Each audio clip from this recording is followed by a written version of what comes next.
I got the Pixel 7 Pro here, so I'm gonna compare the cameras on this versus the iPhone 14 Pro. Okay, let's do a quick mic test. Testing 1 2 1 2. This is what it sounds like on iPhone 14 Pro.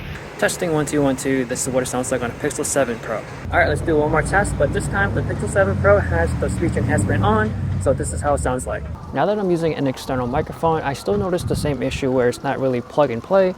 Every time I exit out the camera app, I would have to manually set this option to use a wired microphone, which is kind of bothersome because if you vlog a lot, you want that to be automatic. Another thing I found out is that I can turn on speech enhancement while using a wired microphone. Right now it's speech enhancement off, so I'm going to turn it on and see if there's any difference. Now I have the speech enhancement on with the external microphone, so this is how it sounds like. And also on the screen, I can see the little icons that it is activated. Today is going to be a very simple day. Right now I'm heading to grab some lunch at Burger King because I saw that they're having this like Halloween burger I want to check out and see if they even have it there. And then I'm going to head to Chipotle to grab some dinner. Now earlier with the ultra wide, I'm not too sure why it's super noisy like that.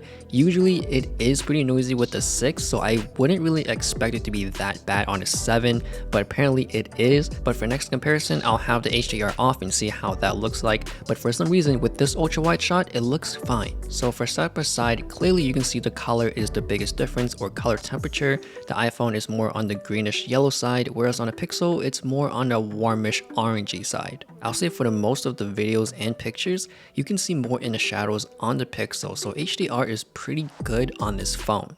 For the highlights, the Pixels can be a little bit too overexposed at times. I feel like it's just on the edge. Now from my experience of the Pixel phones, they are pretty aggressive with the white balancing, so whatever looks white, whereas on the iPhones or any other Android, they do have this like signature look that they each have. Currently on a Pixel 7 Pro, I feel like for video, the white balancing is just too warm. Now for pictures, the Pixel does do a way better job. A lot of the white balancing looks pretty accurate. Whatever looks white should be white. On iPhone, there's still a little slight greenish hue on the pictures, so if you want good looking results straight from the camera, then the Pixel 7 Pro is a solid choice.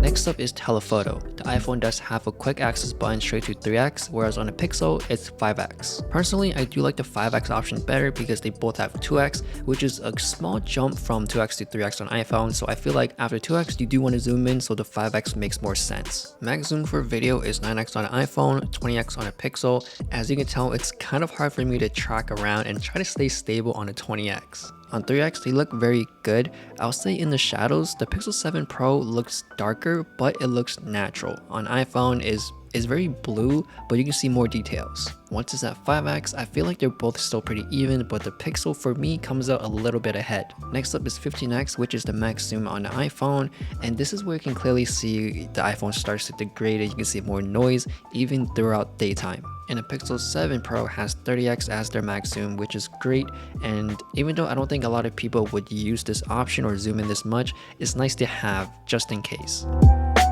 Next up is cinematic mode. First thing I noticed is that the cinematic mode does not work with the front-facing camera on the Pixel 7 Pro. Also, it's at 1080p, so right there alone, I would say the iPhone is the winner already since it's at 4K and you can use it with both front and back cameras. But to be fair, I'm going to set the iPhones to 1080p just like the Pixel 7 Pros, and you can tell that it's not perfect, especially with harder cutouts and shapes. For human subjects, it does completely fine. The harder areas is my glasses, of course, but that's pretty common amongst portrait mode or even video portrait. Next up is active mode, which the Pixel does have multiple stabilization modes a while ago, and you have the option to choose from 1x and 2x. Now looking at them side by side, the Pixel 7 Pro's 1x looks closer to the ultra wide, whereas on iPhone this is just strictly wide. Personally, I do like the iPhones better because it does have better HDR. The highlights on a Pixel seems to be a little bit overexposed, and it's at 1080p versus the 2.8K on the iPhones. Next up is portrait mode. On iPhone, you can shoot from 1x, 2x, and 3x. On a Pixel, you have the option from 1x and 2x. Looking at them side by side, the Pixel's 1x is like in between the 1x and 2x on the iPhone, which I think is a great spot. Now the 2x on the Pixel 7 Pro is still a crop in. They've been doing this for years and I don't know why they're doing this. It doesn't look that good and very digitized. Even though the 7 Pro does have a telephoto lens, it's just not taking advantage of it in portrait mode, and that's just my main issue about this. And it's been like this for years, and I've been saying stick with the 1x on the Pixel until they make the switch to use the telephoto lens. Next up is the Instagram camera app, and if you save your videos on any Android, the first few seconds is going to be pretty pixelated, but now on iPhones it's pretty clear straight from the start. And as you can tell, I am a bit wider on an iPhone and it's slightly clearer. On a Pixel it's a little bit digitized. And if you like to zoom in while you're doing your videos, the iPhone is much smoother and slower, so I feel like I do have more control, whereas on a Pixel it's just too fast. For taking pictures, the iPhone is a little bit wonky because if I'm taking stuff within my hands in front of me, it switches to macro mode and I have no control turning it off. So I have to play this game to stretch my arm out and try to turn it off just to get a better quality photo on the iPhone. For low light video, the Pixel was never that great at it, and as you can tell, the 7 Pro is not as good either. It's pretty noisy, and one big issue is the white lights is blue, and I feel like the Pixel is just very confused about the white balancing. And switching to the ultra wide, it's pretty obvious that it's not going to be any better, but just to compare side by side, the iPhone still looks a lot better from the clarity, the colors, and stabilization. Now for photos is a lot better than video, so I'll just stick with that. And just like the daytime, I can still see more in the shadows on the Pixel than the iPhones. The coloring and white balancing is so different, you can clearly tell that the Pixel is trying to correct everything.